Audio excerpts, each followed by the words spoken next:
boa noite. Olá, Cauana, boa noite, tudo bem? Estou aqui hoje para moderar uma live com a colega Ana Patrícia. Aguardar ela entrar, falta um minutinho para o nosso horário.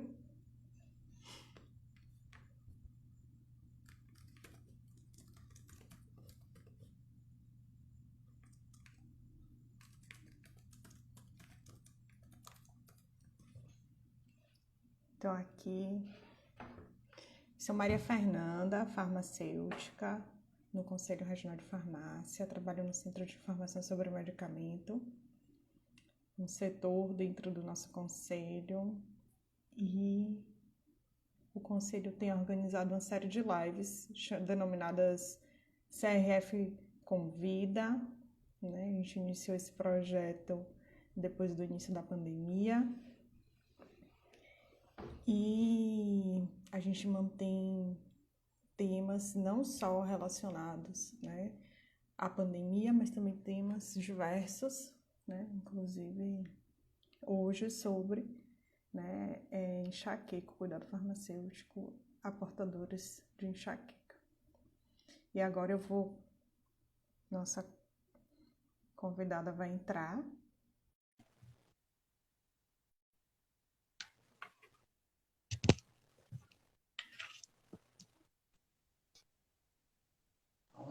Olá. Olá, Pati. Como Boa noite. está? Muito Boa bem. noite. Boa noite a todos e todas que estão entrando Boa noite. aqui para Vamos esperar só um minutinho para ver se mais gente entra para a gente iniciar. Tem algumas pessoas entrando. Aninha, Lore, Yasmin, Aline. Olha a professora Vão Yasmin acompanhar. Lourenço ali. Conhece? Tem muitas pessoas comentaram no card, na postagem da sua live de hoje. Legal. Elana, doutora Elana, farmacêutica, também está por aqui. Estou vendo entrar. Bem-vindos, bem-vindas. O Diogo. Alguns conhecidos, outros não. Alguns? Que bom. Olha, a Lana disse, oi, professora. Bom. Até minha mãe entrou aí. Foi ótimo. Que coisa boa. Minha mãe também, de vez em quando, ela assiste. De vez em quando, não. Sempre. Eu não sei se ela vai entrar. Bom, vamos iniciar, então? Vamos sim. Você me escuta direitinho? Eu estou te escutando muito. Então, pronto. Então, ótimo. Boa noite a todos, né, e a todas. Estamos hoje aqui para falar sobre um tema super importante, que é o cuidado farmacêutico a portadores de enxaqueca, né? Hoje nós temos uma convidada muito especial, que é a farmacêutica Ana Patrícia Queiroz. Nós vamos começar a nossa live, né? Eu vou falar um pouquinho, contextualizar um pouco sobre como é que o cenário, né, de pessoas que possuem essa patologia, e em seguida eu vou passar a palavra para a nossa convidada, né, agradecer a presença de todos que estão aqui, né, e vamos, olha só, minha mãe entrou e disse oi, tá vendo? Igual a sua, Paty. E assim, eu quero só dizer, né, que apesar da gente estar numa live institucional, né, não tem como eu não chamá-la de Paty. Então, vai ser Paty, né, o tempo todo. Então, não se assustem, é dessa forma que a gente se conhece, né? É o nosso afeto, né, Paty? Então, está tudo combinado.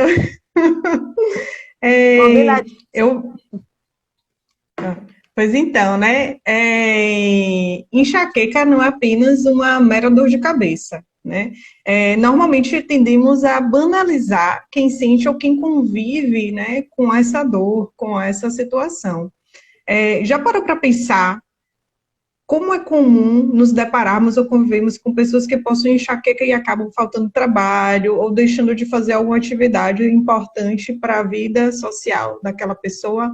É muito comum que isso aconteça. E às vezes a gente banaliza, né, e discrimina, aquela pessoa, ela está dizendo que está com enxaqueca, dor de cabeça, mas não é nada disso. Eu ouço muito isso acontecer, infelizmente, né?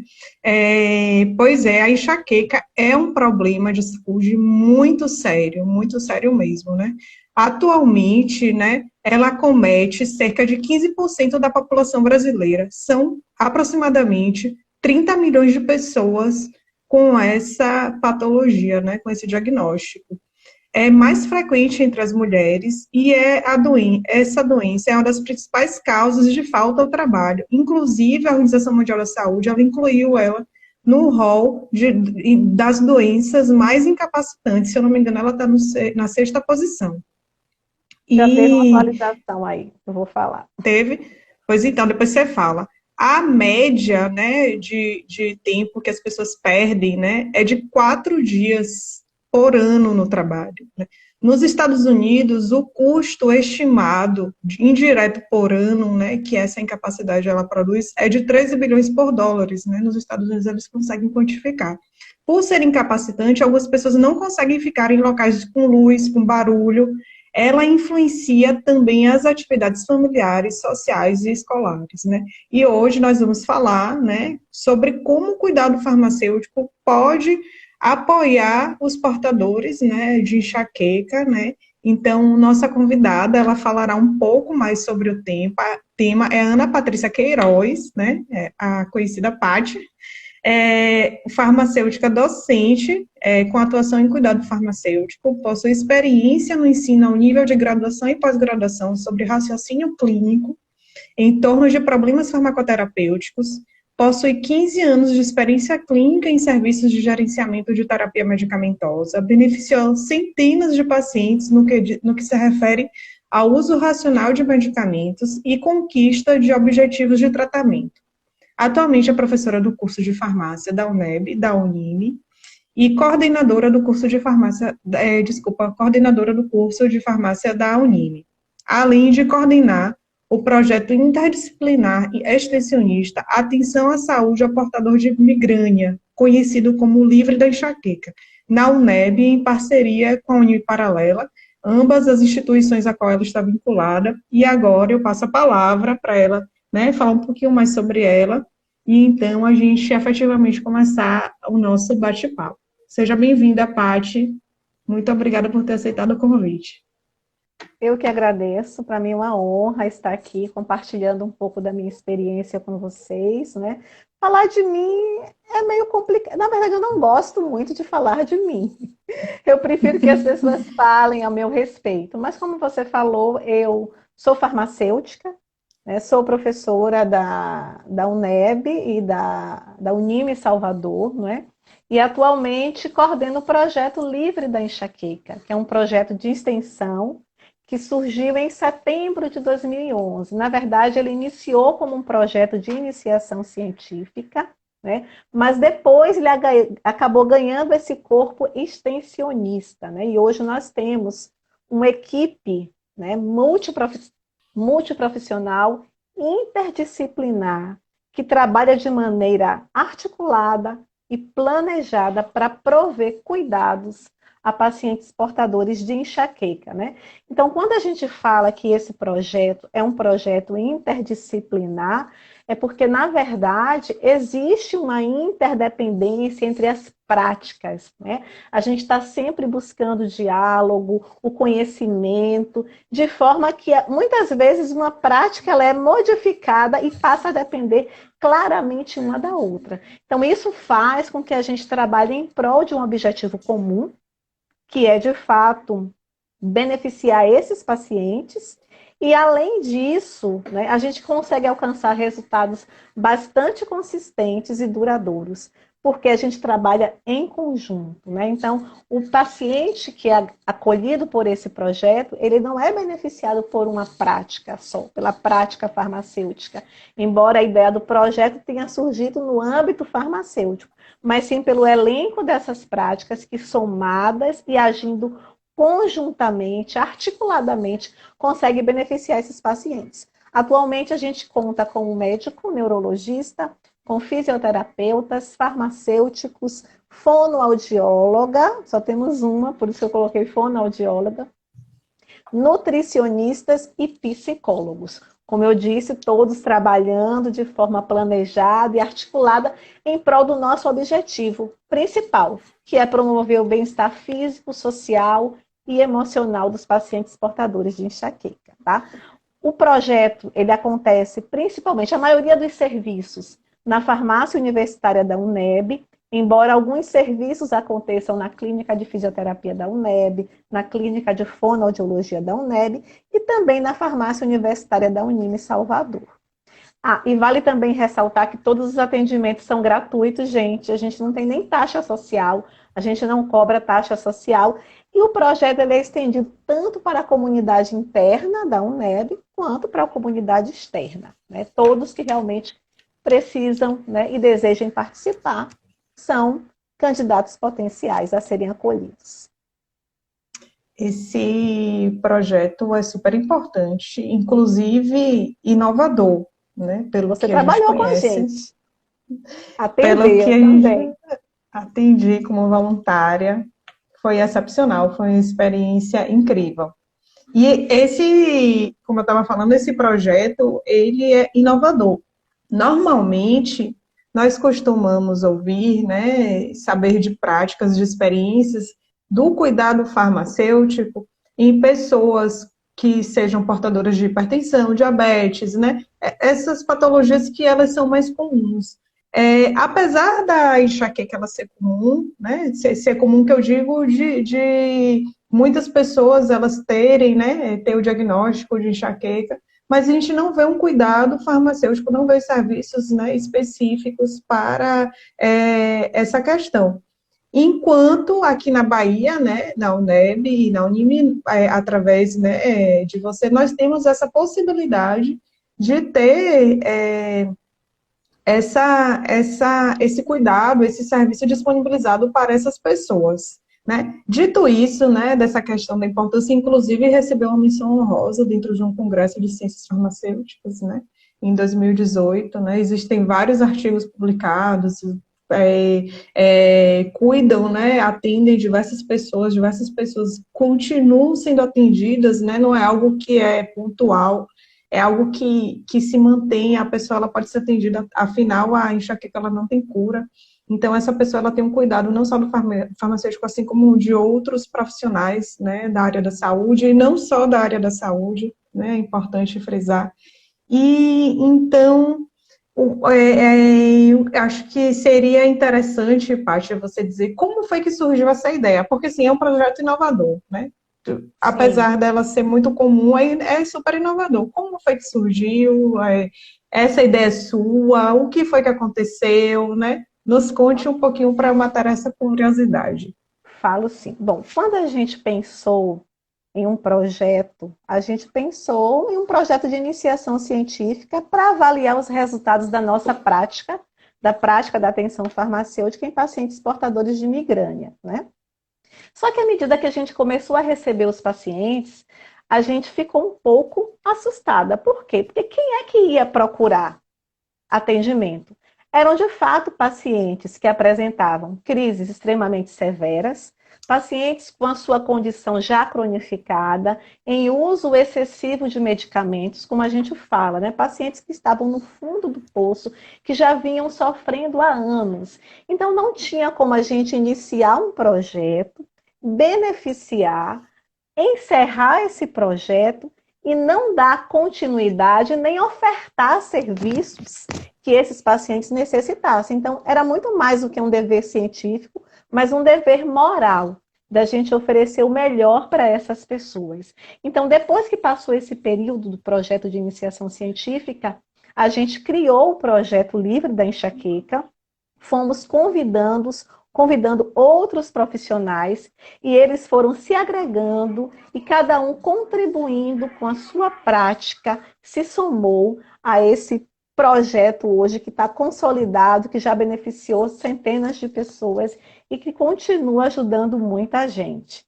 Então, começou dessa forma. Então, hoje o Projeto Livre da Enxaqueca é um projeto extensionista, contínuo, né? Já está aí, começou em 2011, então já estamos caminhando para quantos anos?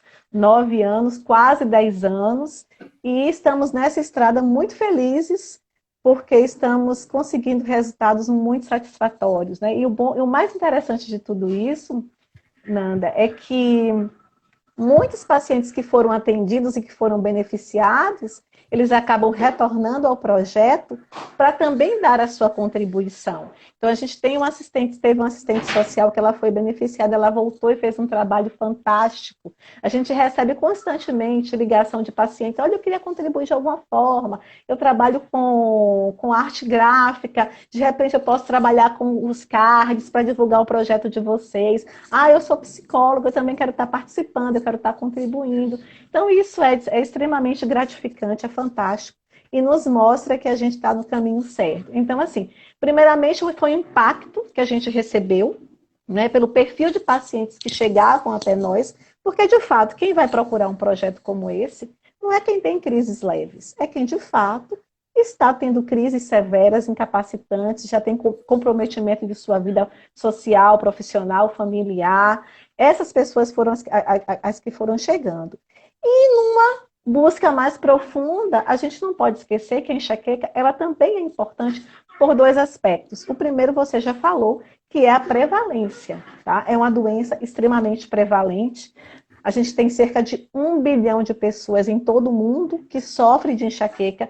Isso significa o quê? Que 1 em cada 4 lares tem lá uma pessoa padecendo de enxaqueca, que 1 em cada 5 mulheres sofre de enxaqueca, 1 em cada 11 crianças padece de enxaqueca, 1 em cada 16 homens padece de enxaqueca. Então, é uma doença que não escolhe sexo, faixa etária, etnia, né? É uma doença bastante democrática, extremamente prevalente. Então, a sua importância pela prevalência é um dos motivos da gente estar trabalhando, continuar com esse projeto.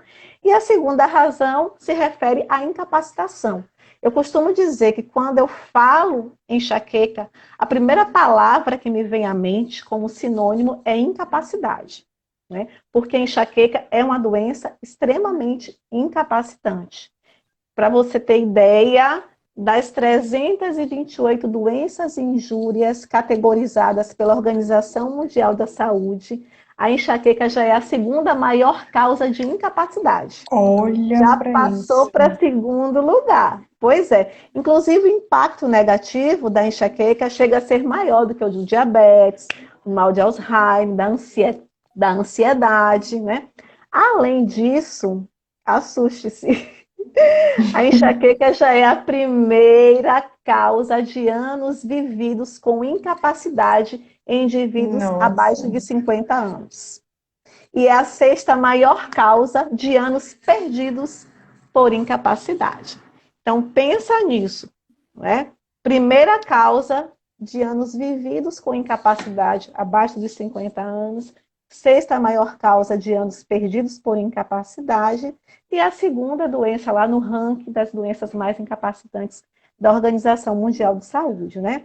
Então, se você pensar que pelo menos 90% das pessoas com enxaqueca têm redução da sua capacidade funcional e que metade delas precisa ficar acamada durante a crise, já mostra de fato o impacto que essa doença tem na vida dessas pessoas, né? Com e tem certeza. mais. E quando a gente fala de enxaqueca, a gente tem que lembrar que ela afeta, diferentemente do perfil das outras doenças crônicas, ela afeta principalmente a população economicamente ativa. E muitos desses indivíduos apresentam comprometimento de suas vidas profissional, social, familiar. E tem mais, né? As pessoas enxaquecosas, alguns estudos demonstram que o ganho monetário dessas pessoas chega a ser menor que o restante da população geral. E tem um estudo bem quentinho aí que saiu do forno, que diz que o ônus econômico dos distúrbios da dor de cabeça no Brasil, principalmente devido à enxaqueca, pode custar até 67 bilhões de reais anualmente. É muita coisa, né? É É um muita custo coisa. bastante elevado, né? E assim, diante dessa realidade muito triste, muito cruel, principalmente para quem tem a doença não controlada, né? Como é que a gente consegue explicar esse quadro? A própria Organização Mundial de Saúde, ela fala que existem barreiras, né, para que a gente alcance resultados mais satisfatórios, né? Pelo menos três ela elenca. A primeira é a barreira clínica, porque existe uma baixa prioridade do tema dentro dos cursos de saúde, né? Então, pouco se dá importância ao tema cefaleia. Tem um estudo que demonstra que num curso de medicina se dedica em torno de 4 horas. Eu já nem falo os outros cursos, então é um tempo muito curto, né?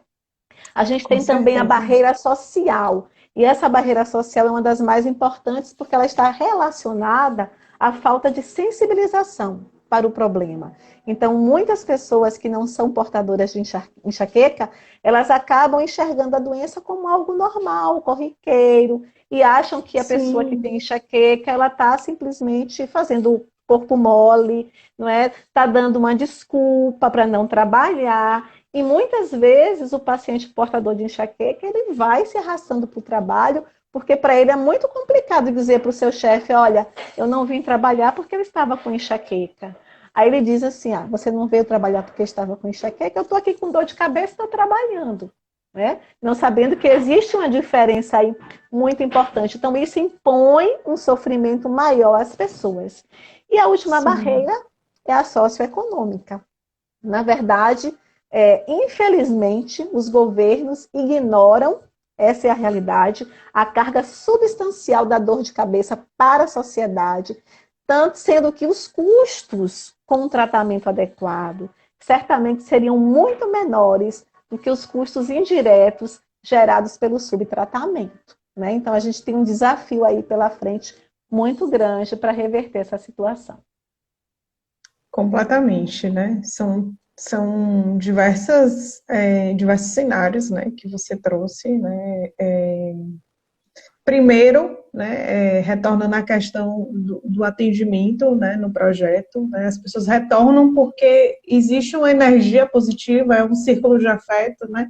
Eu posso dizer, sou filha da casa do Projeto Livre da Enxaqueca, né? Então, eu tive a oportunidade de fazer um trabalho voluntário, né, oportunizado por Pati, e com certeza as pessoas elas retornam porque existe, né, esse afeto e não teria como não ser entre os profissionais e também entre os profissionais e as pessoas que estão ali sendo atendidas. E aí você traz diversas situações, né, sociais, econômicas, né, sobre a questão, né, e a gente sabe que existe, né, você acabou de dizer que existe uma dificuldade das pessoas entenderem realmente, né, sobre os termos, né, então vamos entrar, né, afinal, o que é enxaqueca? Né? Existem, inclusive, outras denominações, né? Migrânia e enxaqueca são a mesma coisa, né? E cefaleia e enxaqueca são sinônimos, né? Quais são as causas e sintomas? Quais são os tipos de enxaqueca que existem? Porque a partir do momento que a gente consegue, né, comunicar, né, informar, orientar, talvez, né, pelo que significa cada coisa, as pessoas comecem a entender realmente a importância, né, de se falar mais, de se orientar mais, de realizar outros tipos de intervenções para que as pessoas elas comecem a entender sobre a importância desse tipo de conhecimento. Ok, então vamos esclarecer. Bom, cefaleia é o termo técnico para dor de cabeça, tá? Então, quando a gente fala em cefaleia, a gente tem que lembrar que existem pelo menos mais de 200 tipos de cefaleias classificadas pela Sociedade Internacional de Cefaleias. Então, quando eu falo cefaleia, eu estou me referindo à dor de cabeça, de uma forma geral, ok? A enxaqueca ou migrânia, aí são sinônimos, enxaqueca e migrânia são palavras sinônimas, embora Cientificamente, quando a gente vai fazer um trabalho científico, vai fazer uma busca por artigos, a gente não utiliza o termo enxaqueca, ele é mais popular. A gente usa o termo migrânia, mas são palavras sinônimas. Mas aqui a gente vai continuar usando a palavra enxaqueca para atingir a todos, tá?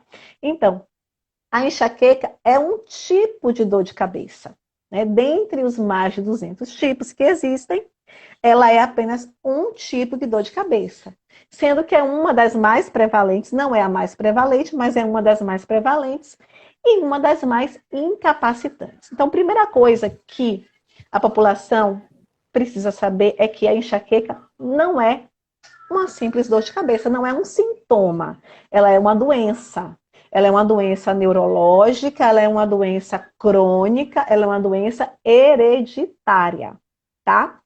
E qual é a causa da enxaqueca? A causa é simplesmente uma predisposição de genes, tá? Então, existe uma doença de tendência hereditária, onde vários genes que em conjunto vão fazer com que a pessoa apresente a doença durante a vida. Então, a pessoa que tem essa predisposição genética, a pessoa enxaquecosa, ela tem um cérebro hipersensível, hiperexcitável a estímulos. Então, na presença de uma variedade de situações que a gente vai chamar de gatilhos, esse cérebro vai passar por um estado, passar por um estado de hiperexcitabilidade, né? Vão ser liberadas uma série de substâncias inflamatórias, vai ser gerada uma inflamação neurogênica estéril, desencadeando todo o processo que, na verdade, desencadeando toda a sintomatologia, a multiplicidade de sintomas que um paciente de enxaqueca conhece muito bem, que é a dor de cabeça, normalmente pulsátil, não é? Essa é uma das características. A dor de cabeça decorrente da enxaqueca, normalmente ela é latejante, pulsátil, unilateral, aqui nessa região aqui orbicular, ou frontotemporal. Quem tem enxaqueca sabe muito bem que a dor, ela inicia leve, normalmente ela começa lentamente, leve, mas ela vai aumentando em intensidade. E se ela começa unilateral, ela pode inclusive tomar toda a região da cabeça, se tornar difusa por toda a cabeça. A dor, normalmente, a cefaleia, ela é de moderada a severa, né? Normalmente ela é incapacitante. E num quadro enxaquecoso, a gente não tem só a cefaleia, né?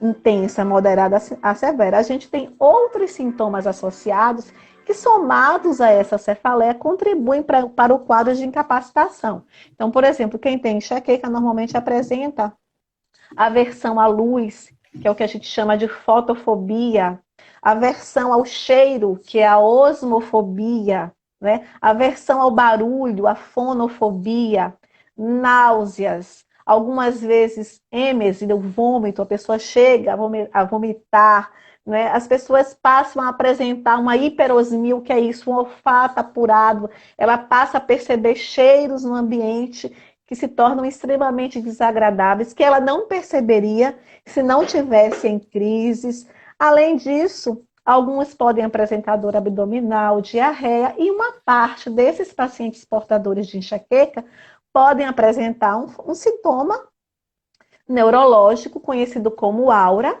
né? Essa aura, ela pode ser visual ou sensorial.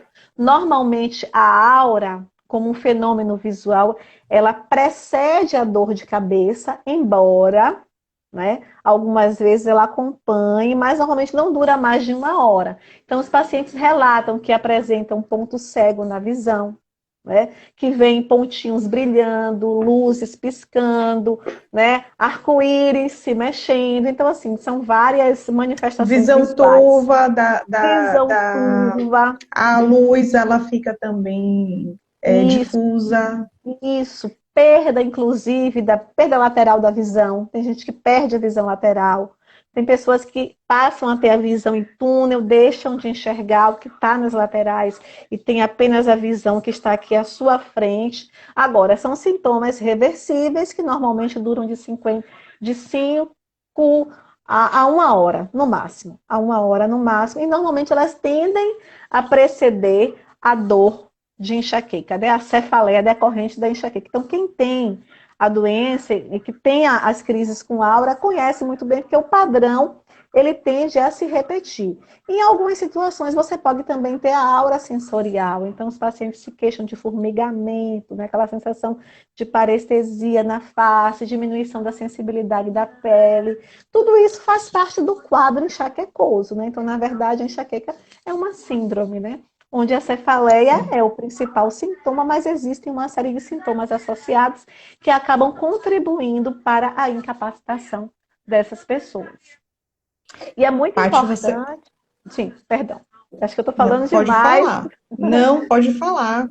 Fica à vontade.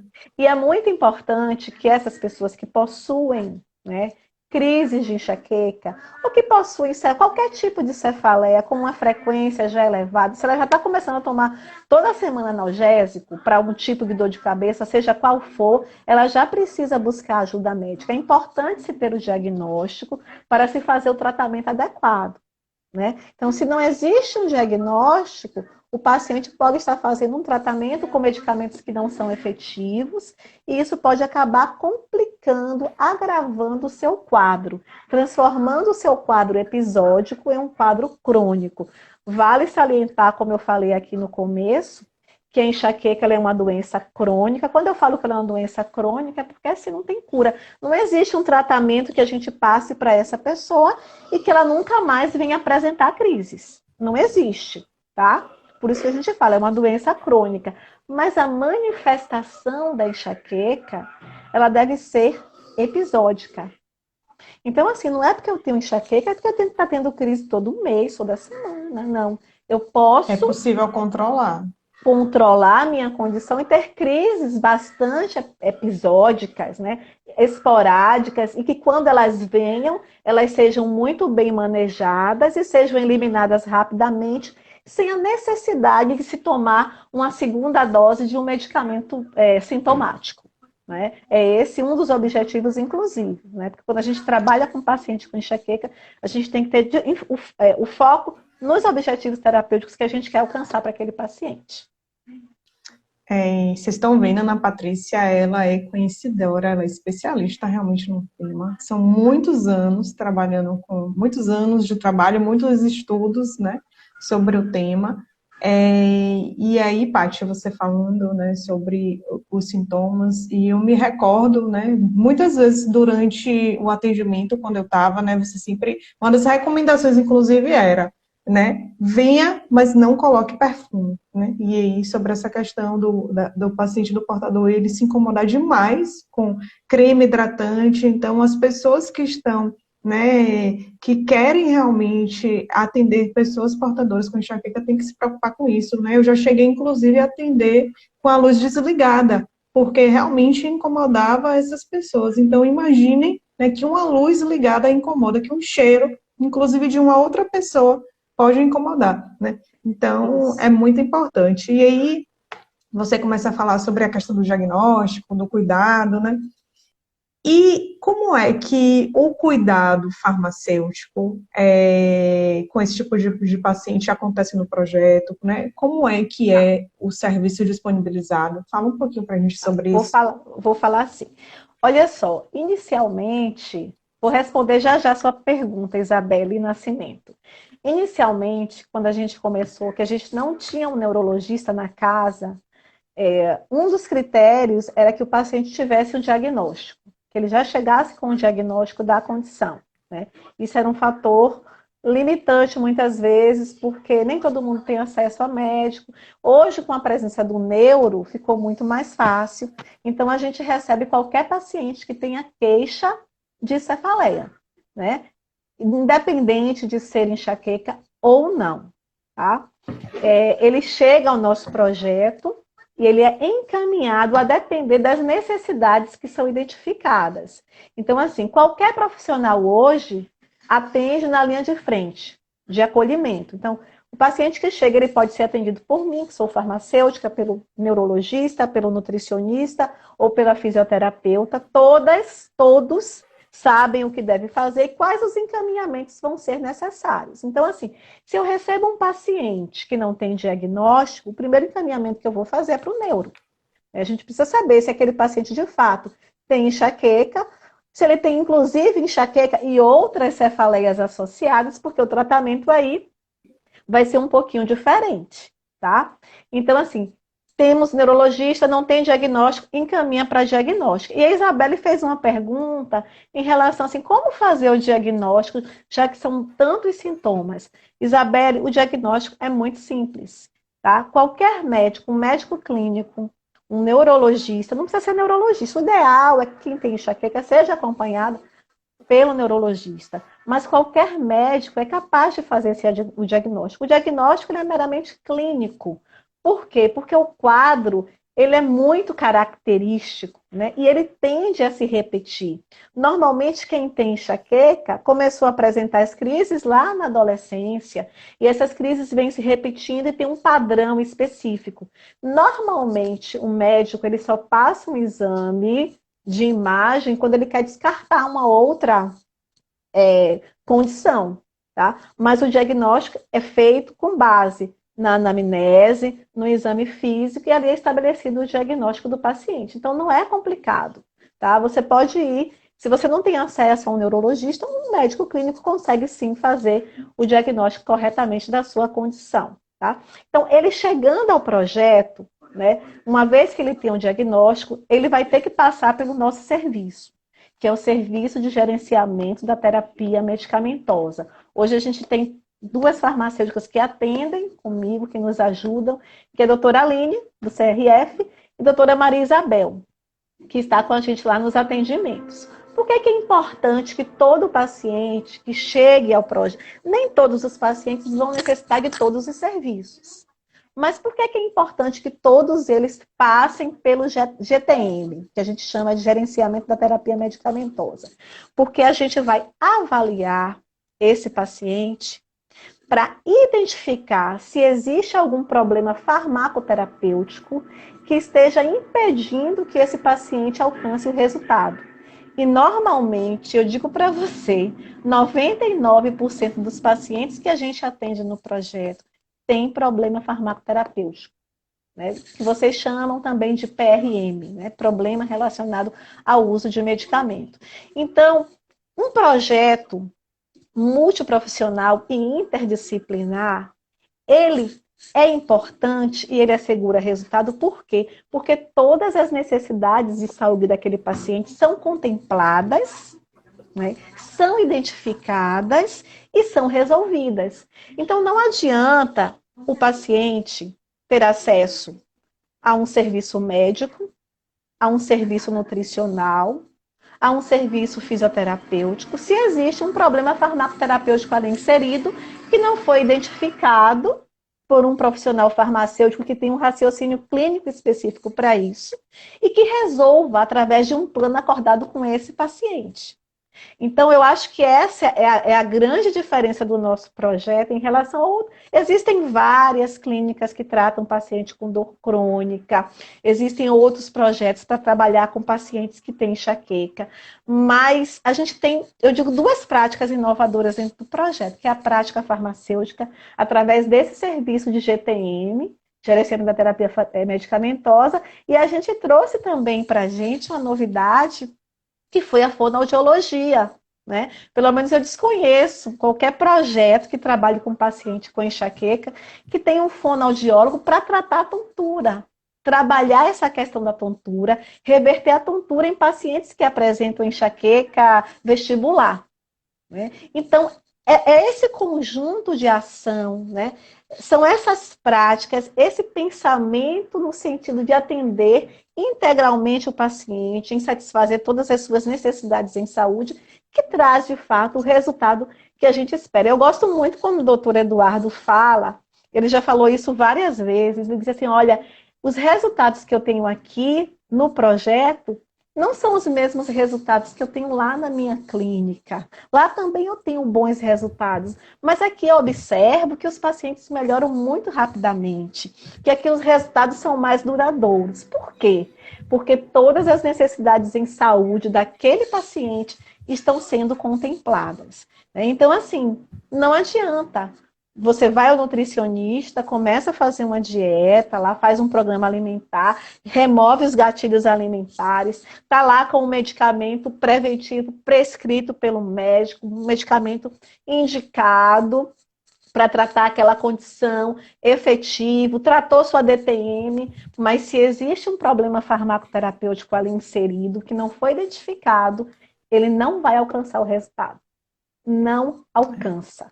Problema farmacoterapêutico não identificado, ou problema farmacoterapêutico identificado e não resolvido é sinônimo de objetivo terapêutico não alcançado. Pode até alcançar, mas vai demorar para chegar lá. E a gente tem, você conhece, a gente tem uma série de experiências, né?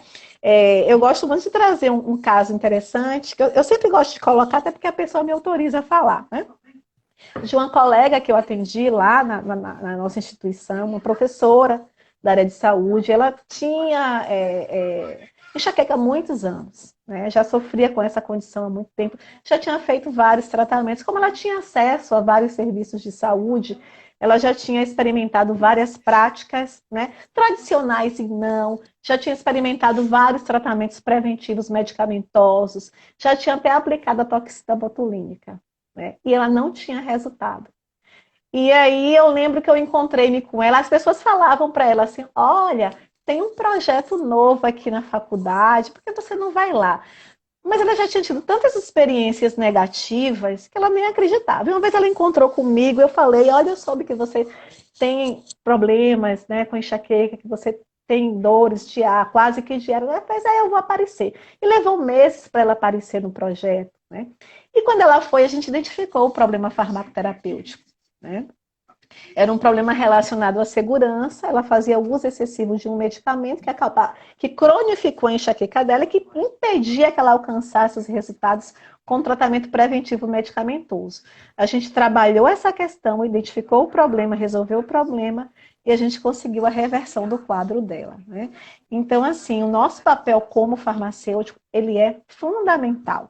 Não só para pacientes com enxaqueca, mas para qualquer paciente que use ou que necessite usar medicamento. É incrível, né? Porque às vezes a gente acha que a pessoa vai ter, pode estar com um problema só porque ela se automedica, né? Aí compra diariamente um medicamento ou semanalmente. Mas não, existem outras questões, inclusive a possibilidade dessa interação que você acabou de comentar, e talvez o farmacêutico, talvez não, tenho certeza o farmacêutico é o profissional, né, com um conhecimento melhor para fazer esse tipo de abordagem, né? Então, é muito importante que tenha realmente um farmacêutico clínico realizando, né, toda essa observação, e não só como os outros profissionais também, que são super essenciais, né? Sobre a questão, né, da multidisciplinaridade, da interdisciplinaridade, sobre a importância dessa questão, acho que você acabou de falar um pouquinho sobre isso, né? Porque são diversos profissionais fazendo cuidado desses pacientes, né? Que vai desde o farmacêutico, fisioterapeuta, nutricionista, um médico, inclusive com práticas alternativas, né, psicólogo, e quando não é possível, me lembro muito bem, quando não é possível que o atendimento ele seja feito, né, inclusive quando não tinha médico, né, porque eu peguei um pouco dessa transição quando eu fazia os atendimentos, quando não tinha e quando tinha, né, inclusive quando não tinha ou quando não tem algum profissional que seja necessário, agora fonoaudiólogo também, né, era possível fazer um encaminhamento, porque os profissionais que ali estavam atendendo, eles tinham esse conhecimento e sabiam que sozinhos não poderiam, né, sanar ou cuidar sozinhos daquele paciente, não é, Paty? Perfeitamente. E assim, na nossa experiência, eu digo para você que mais de 80% das nossas recomendações foram atendidas, né? Os médicos foram bastante parceiros. Na verdade, quando você trabalha da forma correta, né? Que você se coloca como cuidador daquele paciente, que você explicita claramente qual é o problema, que você faz um documento, entrega isso ao paciente, orienta o paciente e pede que ele entregue ao médico, ele vai entender a nossa linguagem, vai saber que temos de fato um objetivo comum, que é ajudar aquele paciente que está sofrendo, que está ali padecendo com aquela condição. Mas um relato importante que eu acho que eu gostaria de falar, quando a gente fala em trabalho interdisciplinar, é que nesses quase 10 anos de experiência trabalhando com outros profissionais de saúde, eu pude vivenciar uma mudança, inclusive na minha prática, né? E o bom do trabalho interdisciplinar é esse, é que a sua prática ela acaba sendo modificada pela prática do outro. Há uma interdependência muito grande. Por exemplo, hoje eu não consigo avaliar um paciente que chega ao meu serviço sem perguntar para ele se ele tem alguma dificuldade de abertura de boca, se ele apresenta crepitação ao abrir a boca. Por quê? Porque eu sei que esse paciente, se ele tem um desses sintomas, ele precisa ser encaminhado para um fisioterapeuta, né? Então é algo que eu vou trazendo para a minha prática, né? Então, assim, são questões que vão, de fato, somando e enriquecendo as práticas profissionais como um todo. Como eu sei que meus colegas fisioterapeutas, fonoaudiólogos, nutricionistas, eles também se preocupam com a questão do medicamento, embora eles não vão intervir especificamente nessa questão, mas faz parte da prática deles hoje perguntar, né, o quanto esse paciente está usando de medicamento, né? Qual é a sua frequência? Por quê? Porque ele pode dali já suspeitar que existe um problema e fazer o encaminhamento mais rapidamente para um serviço de gerenciamento da terapia medicamentosa, que é, no caso, coordenado pelas farmacêuticas, né, que estão envolvidas no projeto. Então, assim, trabalhar em equipe é fantástico, é o ideal. Já trabalhei sozinha, a gente consegue sim também resultados. Agora, o processo é mais lento. Quando a gente está em equipe, Sim. a resolutividade e a consistência desses resultados muito mais duradouros. Né? Muito mais Inclusive, duradoura a era. consistência, muito mais duradoura.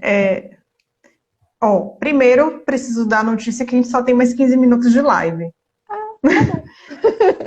tá? Só para a gente ter uma noção do tempo. Certo. E, né, pensando nessa questão, caso um farmacêutico, né, ele queira, né, a gente sabe que nem sempre as condições vão ser as condições ideais, como acontece no projeto Livre da Enxaqueca, né, que você tem o apoio de tantos profissionais, né, para poder fazer esse cuidado. Mas, e no caso, se um farmacêutico, normalmente a gente sabe que quase 80%, né, dos farmacêuticos, eles trabalham hoje em farmácia comunitária, né? Se alguns desses nossos colegas tiverem o desejo de iniciar um serviço como esse, começar a atender pessoas, né, com enxaqueca, com esse diagnóstico, quais são as dicas que você dá? O que ele precisa para iniciar?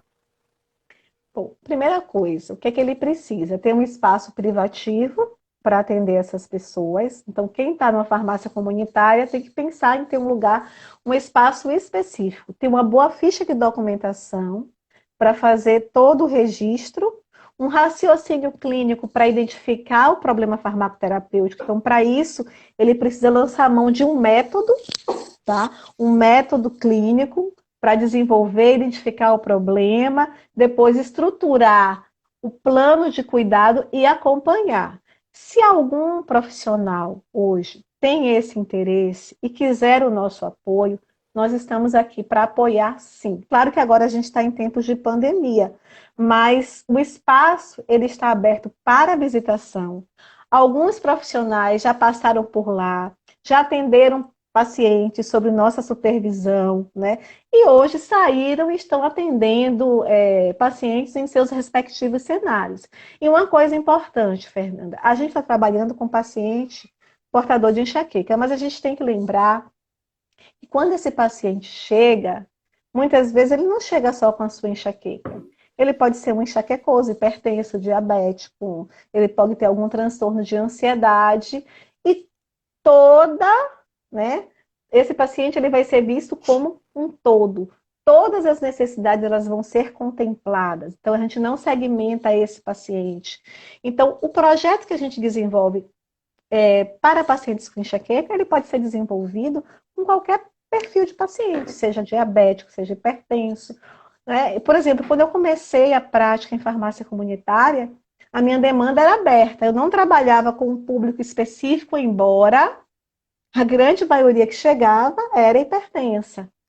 Né? Então, assim, se você pretende trabalhar com um público específico, não tem problema, mas saiba que quando ele chegar, ele não vai chegar só com aquela condição. E o seu olhar tem que ser holístico, toda a farmacoterapia tem que ser contemplada, tem que ser avaliada, não só a da enxaqueca, para que você não possa incorrer em um problema farmacoterapêutico. Então, o espaço está aberto, a gente recebe sim voluntários, a gente tem hoje voluntários no projeto. Né? Então, a gente tem psicólogas que são voluntárias, que trabalham voluntariamente. A gente tem professores, né? A gente tem terapeutas holísticos. Muita gente já passou pelo nosso projeto e continuam com a gente. Outros saíram porque, de fato, têm que continuar suas vidas e beneficiar em outros cenários. Mas as portas estão sempre abertas, tanto para quem quer conhecer, né? E a gente dá o suporte, não se preocupe que a gente não cobra nada, tá certo? Quem quiser apoio nesse sentido, é só nos procurar, sim, lá na UNEB, na farmácia universitária da UNEB, que a gente está disposto, sim, a ajudar. E o ideal é esse, né? Que esses serviços sejam implantados nos respectivos cenários, nos bairros, porque assim, a gente não tem condição de atender a demanda. Né? Então, nossa lista de espera é enorme. Né? Inclusive, vem pessoas de outras cidades para serem atendidas aqui em Salvador. Perfeitamente, de outras cidades. Já tive gente até de Curitiba, que queria atendimento, teleatendimento, né, que ficou sabendo do nosso projeto. Então, assim, a gente não tem condições de atender a demanda. E a gente só pode acolher um paciente novo quando surge uma vaga. Então, ali, se o paciente está ali, ele alcançou o resultado em 2 meses, ele tem alta, ótimo. A gente abre a vaga para um novo paciente. Mas se o paciente não alcançou o resultado, a gente não abandona esse paciente. Né? Não tem, assim, você entrou aqui, você vai ter que sair daqui a 2 meses. Não, ele fica até ele alcançar. E depois que ele alcança, se passar algum tempo ele tiver uma recaída, ele pode retornar. Né? O nosso projeto é um projeto mãe, está de braços abertos e acolhe todo mundo que precisa. Agora, no nosso tempo, né? Não dá para chamar nem acolher todo mundo. Né? Mas a gente vai atendendo, vai trazendo resultados e beneficiando as pessoas. É muito importante. Nós agora estamos só com 10 minutos, né, de live, então eu gostaria, né, primeiro de agradecer a sua presença, agradecer antecipadamente, porque a gente sabe que às vezes o Instagram ele derruba a live, então eu já quero deixar aqui meus agradecimentos pela sua disponibilidade. E Ana Patrícia, né, como eu disse no início, ela é uma pessoa incrível, né? Tá de braços abertos para todo mundo, tanto afetivamente quanto profissionalmente. É incrível a energia, né, que ela disponibiliza, que ela disponibiliza para as pessoas. E então, dando continuidade, são 2 questões agora. Primeiro, se uma pessoa quiser ser atendida, como é que ela faz? E segundo, né? Quais são as referências que você poderia disponibilizar? Existe alguma dica de leitura para essas pessoas que têm interesse em aprender um pouco mais? E qual seria o contato por meio de redes sociais? E depois você pode ficar à vontade para iniciar seus agradecimentos. Ok. Então, respondendo a sua pergunta, quem quiser participar do projeto, seja como paciente, seja como profissional, dando sua contribuição, basta enviar um e-mail para livredaenxaqueca@yahoo.com.br. Vou repetir, livredaenxaqueca@yahoo.com.br. Eu estou aqui, eu acabei logando pelo Instagram do projeto, que é @livredaenxaqueca. Lá vocês podem também encontrar outras informações e também nos acionar por lá. A gente está à disposição. Só uma ressalva, que nós estamos com os atendimentos suspensos, porque devido à pandemia, né? Mas assim que a gente retornar, A gente recomeça com toda a força aí os atendimentos. Estamos muito saudosos, estamos com muita vontade de voltar a trabalhar e de ajudar, de beneficiar essas pessoas, tá? Referências, tá? Quem quer começar o projeto, eu recomendo que leia sobre o assunto e eu posso indicar alguns sites. Por exemplo, a gente sabe, Fernanda, que existe uma dificuldade de acesso à informação de qualidade sem ser pago, né? Mas existem sim alguns sites que a gente pode estar lançando mão. Por exemplo, o Medscape, vocês podem acessar o Medscape, ele é gratuito, né? Inclusive, a gente tem uma versão em português. O próprio site da Organização Mundial da Saúde, lá vocês podem encontrar também outras referências. Nós tínhamos o portal Saúde Baseado em Evidências, e nós tínhamos lá o Dynamed, que era muito bom, e por alguma razão ele foi removido. Tiraram também o Micromedex da gente, aqui a nossa queixa, o nosso protesto, não é? Vocês podem buscar também algumas guidelines, podem acessar também o site da Associação Americana de Neurologia. Lá vocês vão encontrar, inclusive, diretrizes atualizadas. Infelizmente, aqui no Brasil, a nossa diretriz ela está bem ultrapassada, né? Acho que já tem muitos anos que ela foi publicada e tem coisa mais nova. Tem um site também, o acesso é pago, mas vocês podem acessar por 7 dias gratuitamente, que é o Fisterra. Lá vocês podem encontrar, fisterra.com, várias guias clínicas gratuitas. Eu trago esses sites, eu sugiro essas fontes, porque são fontes que a gente sabe que são isentas, né, de conflitos de interesse, trazem informações baseadas em evidências. O próprio CFF, né, a gente tem lá a revista eletrônica do CFF, de repente tem alguma informação lá importante sobre o tema. O Centro de Informações de Medicamento, a doutora Maria Fernanda aqui, qualquer dúvida ela pode ajudar, entra em contato com o SIM, né? Já pedi socorro para ela algumas vezes. Então existe sim muito material disponível, mesmo sem ser pago, material de qualidade que a gente pode estar acessando e buscando informações, tá? O que a gente pode fazer é depois, né? Inclusive Isabelle, que é uma das assessoras de comunicação do conselho, ela está aqui. O que a gente pode fazer depois uma série de conteúdo para as redes sociais, inclusive indicando quais são, né, derivado dessa live, com essas informações, né? E a gente poderia fazer em conjunto CRF, Projeto Livre da Enxaqueca, e a informação ela estaria nesses 2 pontos. Isso, e é muito importante que essas informações, a gente tem que trabalhar, o termo saúde baseada em evidência, tá? A gente não pode pegar informação em qualquer lugar, a gente tem que trabalhar o que a gente tem de melhor, em termos de evidência científica, né? Existe uma dificuldade? Existe, mas não é impossível, tá? Todo mundo consegue trabalhar, sim, se esforçar um pouquinho e, de fato, buscar essas informações nas fontes corretas. E agora, minhas palavras finais?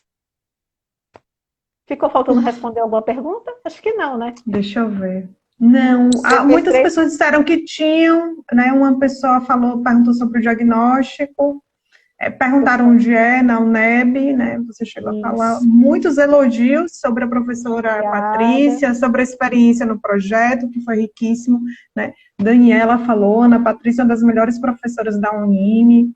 Minha pró, vários coraçãozinhos.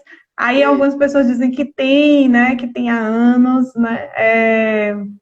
Deixa eu ver. Olha, Iris Mara falou, os ensinamentos até hoje auxiliam meus colegas, né? Minha coordenadora top. Então, assim, só são elogios. Yasmin dizendo que foi muito boa a live. A Yasmin, nossa colega? Nossa colega, nossa top colega, né? Um beijo, Yasmin. Trabalhei com Yasmin no início da minha vida profissional na Secretaria de Saúde em Salvador. Ok. Bom, eu quero agradecer pelo convite. Para mim é uma honra, é um prazer estar compartilhando a minha experiência com vocês. Obrigada, Maria Fernanda. Espero ter contribuído bastante. Eu espero que essa live, se aqui tem portadores de migrânia, de enxaqueca, que essa live tenha despertado para algum tipo de mudança e que possa trazer resultados importantes para vocês. Mas eu gostaria de deixar um recadinho, e esse recadinho aqui é para quem tem enxaqueca, tá? Primeira coisa, olha só, você que tem enxaqueca, não pense que seu problema é um problema sem importância. Não pense que a sua doença é uma doença boba, é uma doença menor, tá? Embora a enxaqueca não leve a óbito, ela é uma doença incapacitante e você precisa buscar ajuda. Infelizmente, as pessoas demoram muito de buscar ajuda. Quando elas chegam aos serviços, elas já chegam num quadro de cronificação, usando analgésico excessivamente, e aí a reversão desse quadro é um pouquinho mais complicada. Então, o seu problema não é um problema menor, tá? Uma outra coisa, o tratamento da enxaqueca não se faz apenas com medicamento, principalmente analgésico. Então, se você tem enxaqueca ou dor de cabeça e está consumindo analgésico com frequência, está indo pelo caminho errado.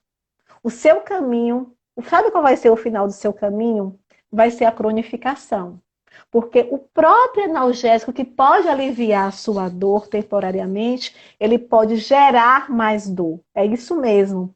Muita gente não sabe, mas o mesmo analgésico que alivia a dor pode ser a causa da próxima crise, a depender da frequência de uso, mas esse é um tema que a gente pode discutir depois, falar depois um outro dia sobre a enxaqueca crônica, tá?